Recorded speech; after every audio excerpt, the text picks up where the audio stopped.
She looked an American officer straight in the eye and refused to move. He had every reason to order her aside. Instead, he found himself unable to speak. Moments later, the man everyone expected her to save was not wearing the same uniform she did. That single decision would quietly change the lives of soldiers, prisoners, and one officer who believed war had already taught him everything worth knowing. But before anyone remembered her name, before anyone understood why she made that impossible choice, there was only silence. The kind of silence that hangs between fear and mercy. It began inside a hospital where the walls had stopped pretending they could keep the war outside. The air carried the sharp scent of antiseptic mixed with damp stone. Broken windows welcomed a cold breeze that stirred loose papers across the floor.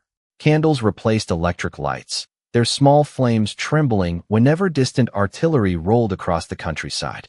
Anna Keller moved from one bed to the next with steady hands and measured breaths.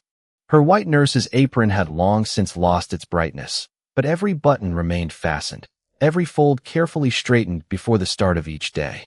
Around her, exhaustion had become routine. Supplies disappeared faster than they arrived. Blankets were shared. Medicines were counted one bottle at a time.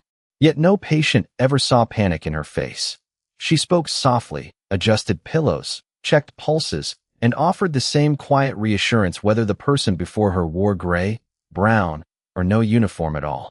Outside, the sound of approaching military vehicles drifted closer with every passing minute, and everyone inside understood that by sunrise, nothing about their fragile sanctuary would remain the same. The vehicles emerged through the morning mist without hurry, their engines low and steady, tires rolling over broken cobblestones softened by the previous night's rain. Every sound inside the hospital seemed to pause. A spoon rested quietly against a porcelain bowl. A whispered prayer faded before it reached the ceiling. Anna placed another folded blanket over an elderly patient before turning toward the entrance. She did not rush. She had learned long ago that fear moved faster than reason. Outside, Captain James Walker stepped from the lead vehicle and studied the weathered stone building before him. Intelligence reports had warned of abandoned military positions, hidden personnel, and desperate resistance. Instead, he heard only the distant flutter of loose window shutters and the faint echo of footsteps inside. He motioned for his men to remain calm as he climbed the worn front steps. The heavy wooden door opened before he could knock.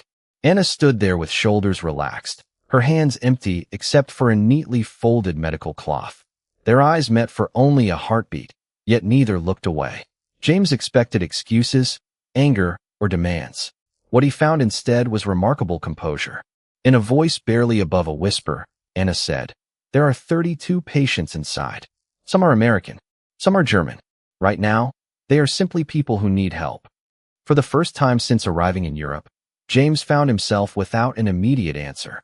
James removed his gloves slowly and slipped them into his jacket pocket. It was a small gesture, almost invisible, yet everyone standing behind him seemed to notice. The tension in the doorway softened by a single breath. He stepped inside, his boots echoing across cracked tile floors worn smooth by years of hurried footsteps. The hospital smelled of warm broth, old wood, clean bandages, and fading candle wax. Nothing about it resembled the military position he had expected to secure. Anna guided him through narrow corridors where every room held quiet determination instead of panic. An elderly woman smiled weakly as Anna adjusted her blanket. A young American private, pale with exhaustion, murmured a grateful thank you after receiving fresh water from the same hands that had moments earlier comforted a German schoolteacher. James slowed his pace. He noticed that every bed had been numbered in careful handwriting.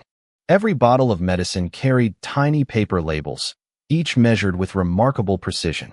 Even with almost nothing left, someone had created order from scarcity.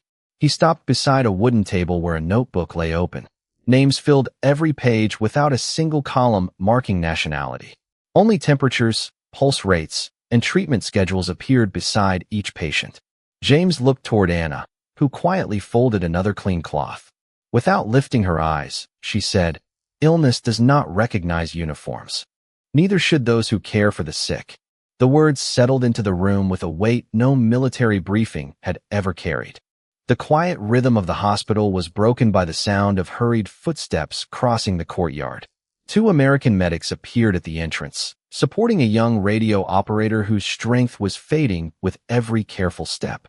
They had found him sheltering beneath the remains of a collapsed storage building after hours of searching nearby streets.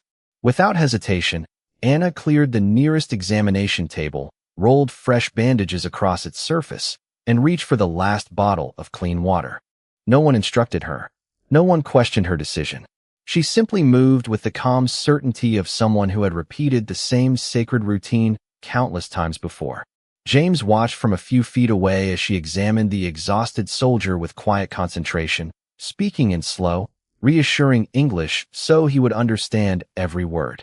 Her accent remained unmistakably German, yet her voice carried the same warmth she had offered every patient inside the building. She asked for fresh towels, warm blankets, and a lantern to be moved closer. One of James's men instinctively stepped forward to help before realizing he had done so without receiving an order. Another followed. Within minutes, Americans and Germans stood shoulder to shoulder, passing bowls of warm water, folded linens, and medical supplies from one pair of hands to another. James noticed something extraordinary. No one seemed to remember which side they had arrived on. For those few quiet minutes, there were no enemies inside the hospital, only people answering the same silent call to care for another human being.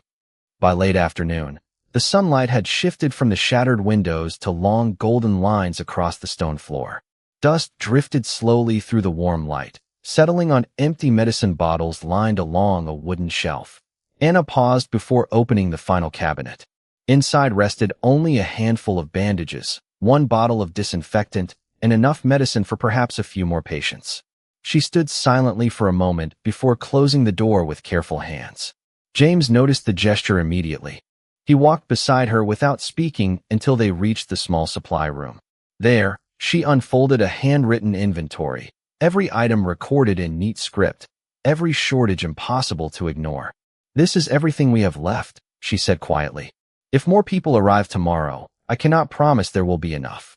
James studied the list, then looked through the doorway where American medics were helping German volunteers carry clean water from the courtyard well. No one had been ordered to work together. It had happened naturally. He removed his field notebook and began writing. Within minutes, one of his sergeants received new instructions. 2 military trucks would return before sunrise with blankets, medical supplies, canned food, and fresh drinking water from the nearest American depot. The sergeant hesitated only once. "For our men, Captain?" James looked back toward the crowded hospital ward where tired faces rested side by side beneath patched blankets. His answer came without hesitation. "For every patient waiting behind those walls." Before dawn, the hospital rested in a fragile stillness that felt almost borrowed from another world.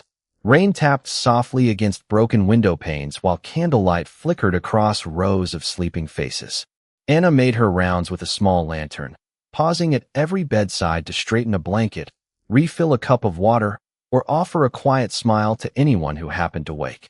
The silence was interrupted only by the distant rumble of engines climbing the narrow road.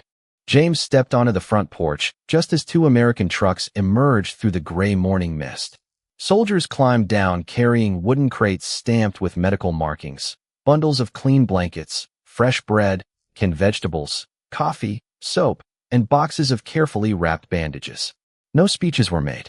No ceremony marked the moment. The supplies simply passed from one pair of hands to another.